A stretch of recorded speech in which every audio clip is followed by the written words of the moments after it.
Live from Innovation Park on the campus of Penn State University, this is PSN News. It's Monday, February 17th. Tonight, we'll bring you more on a Penn State building set to be closed for renovations, as well as looking forward to THON 2020 kicking off this weekend.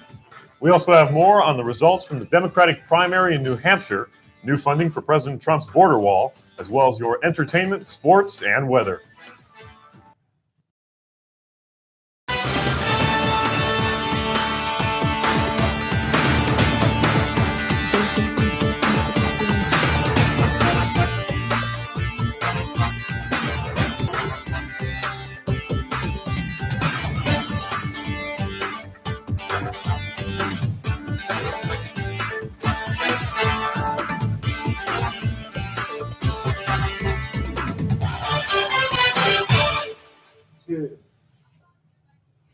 Thanks for joining us tonight. I'm Noah Chast. And I'm Sebastien Kraft.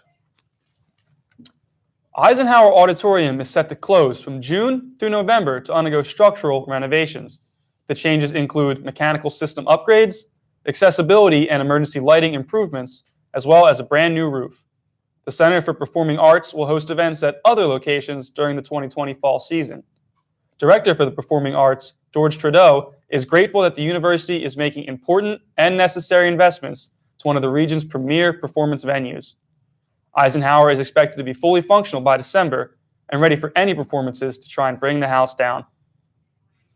CATA Bus will once again offer extended service hours during THON weekend.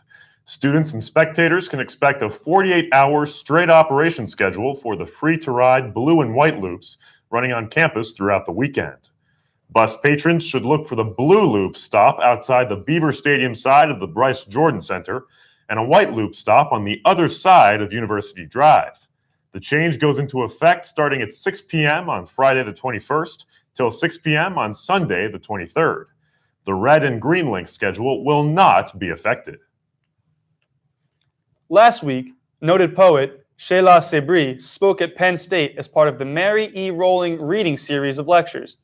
Our Katie Shiro was there and can tell us all about it. I'm Katie Shiro, and this is PSN News. I'm reporting live tonight from Foster Auditorium, where Shayla Sebree, author of book Mistress, will be reading poems. On Thursday, February 13th, Sebree shared her poems as part of the Mary E. Rowling reading series. Sebree read from Mistress, which is her award-winning poetry book. Mistress examines what it's like to be a Black female woman from the perspective of Sally Hemings and the contemporary narrator. Her reading attracted a large crowd. I went to a meeting earlier today with Shayla, and she answered a lot of questions about her book, Mistress, and it was all very interesting, so I wanted to come in and hear her read it and just hear more of her thoughts on how to write poetry and what kind of topics you can write about and how you would go about doing that. After the reading, Sebree hosted a question and answer session and invited audience members to get their books signed. I read a book about Sally Hemings' daughter, Harriet Hemings, when I was 10 years old. And the story really stuck with me. Sally Hemings is the enslaved woman who had at least 6 of Jefferson's children, Thomas Jefferson. And so I've always just been kind of interested in her story, because there's not actually a lot of research about her. And when I was in graduate school, I was asked in a class to write a poem from the voice of a historical figure. And Sally Hemings just came rushing back to me. And so I guess she's been a part of my life for 20 years now. Sebree is also an assistant professor of English at Bucknell University, where she teaches creative writing and poetry classes. She just finished her second book, Field Study, which will be released in 2021. Reporting for PSN News, I'm Katie Shiro. 2 Penn State professors released a detailed report on the lack of African American representation among university professors and faculty. Biobehavioral health professor Gary King and African American Studies professor Daryl Thomas have found that despite university reports, Penn State has seen a nearly 2% decrease in African American professors university-wide. The report, titled More Rivers to Cross, also found that African American professors are tasked with a larger responsibility to mentor students of color, while receiving harsher feedback from the student body as a whole. King feels Penn State, along with other predominantly white universities, still has a lot of work to be done. Penn State's Office of Student Conduct suspended Delta Kappa Epsilon after the fraternity held an unregistered social event that, quote, potentially endangered students, end quote. After the national organization was notified of the alleged violations, the fraternity was suspended from membership recruitment, participation in university-wide functions, including THON, and hosting social events. DKE Executive Director said in an official statement that DKE does not tolerate this kind of behavior in the fraternity and holds its chapter and members accountable for the choices they make. The organization is cooperating with Penn State and supports the suspension. Stay tuned, because after the break, Bella Langston will bring you the latest in entertainment. Welcome back to PSN News. I'm Bella Langston with your entertainment update. The largest student-run philanthropy in the world, THON, kicks off its annual 46-hour dance marathon this weekend, starting on February 21st. THON and its partner, 4 Diamonds, a cancer treatment center in Hershey, Pennsylvania, has raised over $168 million, and for the last 43 years, the number still rises. THON aids and supports families and children who suffer from the difficulties of childhood cancer. Justin Bieber fans rejoice, as Bieber has finally hit the road for his 4th tour of his career, with one stop being right here in University Park. Bieber will be at Bryce Jordan Center on August 6th, performing tracks from his 5th studio album, Changes, which has already been projected to be the #1 debut album on the Billboard 200 chart. Musical stars Kalani and Jaden Smith will be joining Bieber on stage, where Kalani features on the joint song, Get Me. British TV show host Caroline Flack was found dead in her home in London on Saturday. Flack had hosted numerous shows, with the most popular being popular UK dating reality show Love Island since 2015. Flack was removed from the show after being charged with assaulting her former boyfriend, who tried to drop the charges. Love Island has since decided to put Sunday's episode on hold out of respect for Flack and her family. That was your entertainment update. After the break, Jimmy Atkinson will bring you the latest from the world of sports. Stay tuned. Welcome back to PSN News. I'm Jimmy Atkinson with your sports update. Number 13, Penn State men's basketball won its 8th game in a row on Saturday, beating Northwestern 77-61 at the BJC. It was once again Lamar Stevens who led the way for the Nittany Lions, finishing with 23 points and 7 rebounds. The backcourt combo of Miles Dredd and Jamari Wheeler combined for 27 of their own points, as well as stifling defense, with both of them picking up a pair of steals and a block. The Nittany Lions will look to continue their red-hot play as they host number 22 Illinois tonight at the Bryce Jordan Center, now sitting in the top 10 of the AP poll at number 9, tying the all-time program record. Penn State wrestling topped Ohio State 20-16 on Saturday night at the BJC, improving to 11-2 on the year and remaining the number 2 team in the nation. Though the Lions trailed at intermission, the Lions surged out of the break with a Joseph Vincenzo decision win and a 46-second Mark Hall pin. Penn State wrestling will finish this regular season with an away match at American University this Sunday, the 23rd. The NBA's All-Star Weekend concluded this weekend with a competitive and thrilling All-Star game, in which Team LeBron edged out Team Giannis 157-155. Maybe the biggest story of the league's weekend festivities, however, was the controversial finish to the slam dunk contest. Aaron Gordon, despite leaping completely over 7'5" Taco Fall, lost the contest narrowly thanks to what appeared to be a disagreement among judges. According to rapper and dunk contest judge Common, the judges had agreed to call the contest a tie, but, quote, one judge didn't do it right. That was your sports update. After the break, Talia Chiarello will bring you an exclusive interview with Emily Dalo, the special events director for THON 2020, which kicks off this weekend. Welcome back to PSN News. I'm Talia Chiarello, and tonight we have Emily Dalo, the special events director for THON 2020. Emily, thank you so much for joining us. Yeah, thank you for having me here. Absolutely. So for people who don't know, give us a little explanation of to what THON is. Yeah, so THON is a 46-hour, no sitting, no sleeping dance marathon. Our year-long efforts culminate every February. So that's coming up this weekend, and we're super excited to, kick off the festivities for the weekend. Absolutely. And how did you get involved in THON yourself? Yeah, so my freshman year, you kind of come in and campus is buzzing about, what to join, what organizations to be a part of. And one that kept coming up was THON. So I got involved as a committee member. I was on dancer relations. And every year I've kind of just wanted to experience more within the THON community. I applied to be a captain my sophomore year. I was on alumni engagement. And then I applied for special events my junior year. And then I've been honored to be the special events director for this past year.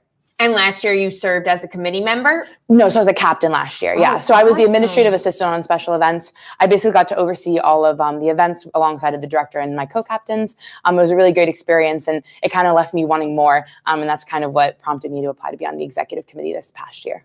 That's great. Yeah.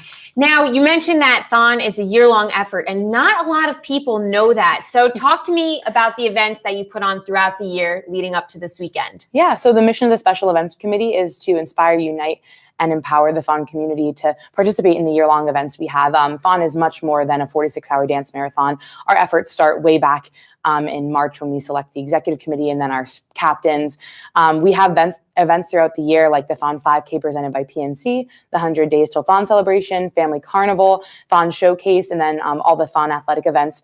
We even had an event this past, today, No Hair, Don't Care. It's an event where THON volunteers will come and they'll shave their head to stand in solidarity of all the Four Diamonds families that'll be at THON weekend, to show them that they're beautiful no matter what, which is really inspiring. And it's really great to see all the people that come to all of these events and support the THON community and also all the Four Diamonds families.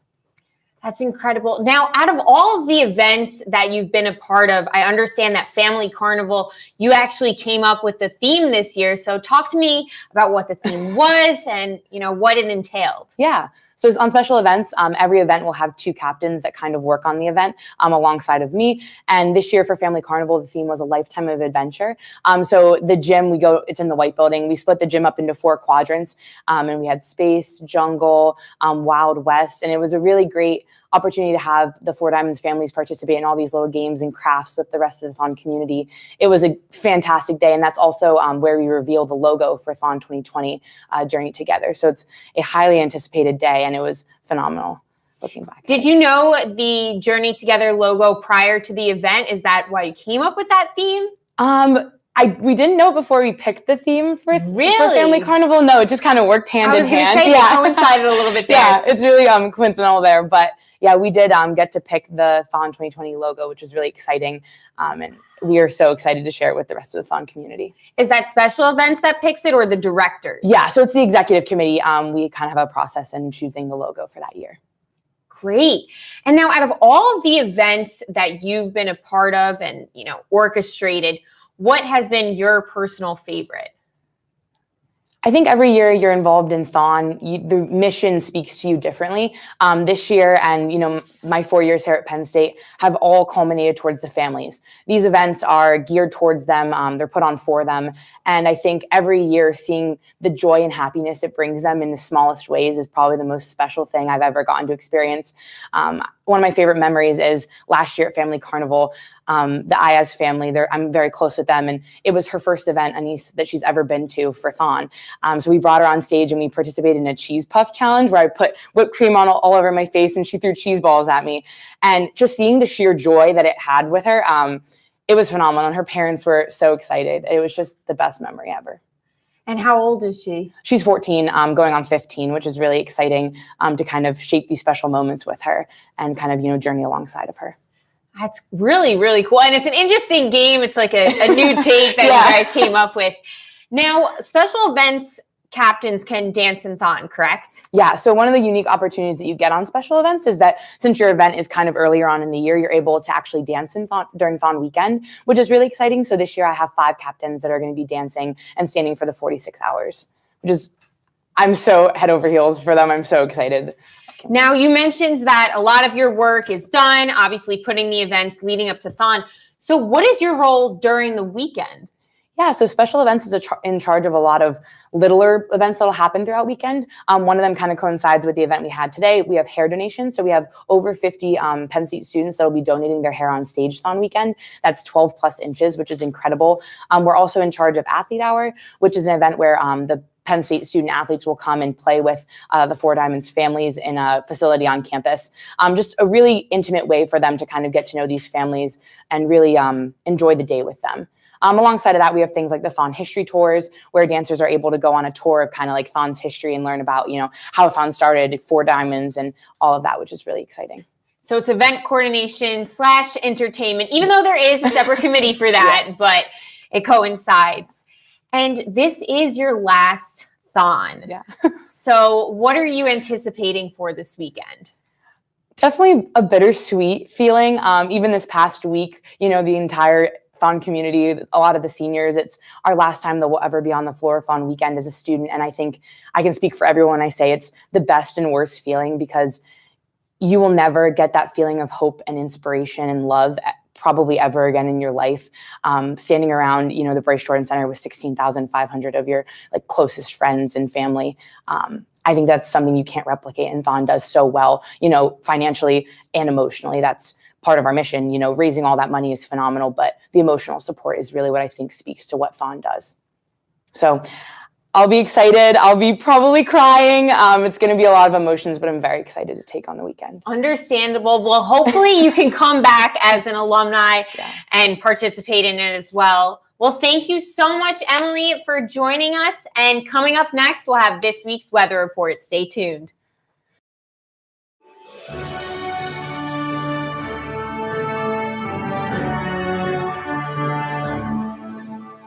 From the students of Penn State Meteorology, here is your Penn State Campus Weather Service forecast. Good Monday evening, everyone. I'm Penn State student meteorologist Jacob Hare, here for your PSN weather forecast. Starting off with 3 weather headlines here. Tomorrow, we're going to have a rain system come through. It's going to start out as some snow tonight, but it'll quickly change over to rain. After that storm system, later this week, we're going to have a chill come through. Temperatures could be in the upper 20s to low 30s as we head off to the week. But don't worry, for our weekend, the sun will return and the warmth will return with it. So we can see here with the future weather radar, some rain is going to be coming in for the Pittsburgh area tomorrow morning. And then some of that snow with some wintry mix with it is going to be coming in for the State College area as we head out the door for our classes. But as the day continues, the cold front rolls through and the rain and snow showers dissipate. Some rain will stick around for Philadelphia, but in terms of the State College area, will remain with some clouds as we head out the door on Wednesday. And for our Wednesday, it will be cloudy throughout the morning, but then it will clear up throughout the day. As you can see, Harrisburg is going to be clear skies, as much as the state is going to be under clear skies, but the wind's going to be coming out of the northwest, meaning we're going to have some of that colder air coming for our area. And you can also see here some of that snow showers comes in through Thursday for the Pittsburgh area, but for State College, I think will remain rather dry with some patchy clouds coming over throughout the day on Thursday. Then our Friday, the entire state clears out, including Harrisburg up into Erie. Everyone's going to be sunny skies with the winds coming out of the southwest and a high pressure system located over Cincinnati. And then here for our Saturday into the weekend, some of those clouds returned, but no precipitation included with these clouds, just some nuisance as we head into our Sunday. Those clouds stick around into the southern portions of the state, but then it remains clear in the northern portions before the next weather system comes for our Tuesday next week. But in terms of Monday, here we see it's going to be remaining cloudy throughout the entire day. And then into Cincinnati, that's where that next storm system comes through, bringing them some rain. So you can see here it is tonight's forecast, 34 degrees, that clouds changes over to snow, but then it quickly changes over to rain for our tomorrow, as you can see here with a high of 45 degrees, winds coming out of the south at 5 to 10 miles per hour. For the 7-day forecast, it starts off a little bit rough with rain and snow showers for tomorrow.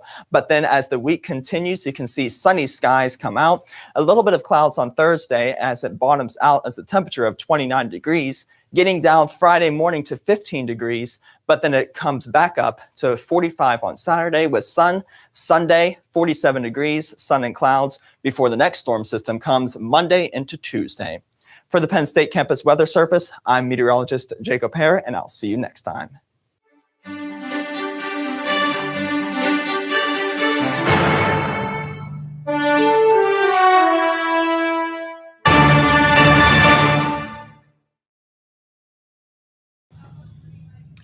After only 2 primary elections, the race for the Democratic nomination is getting a little smaller.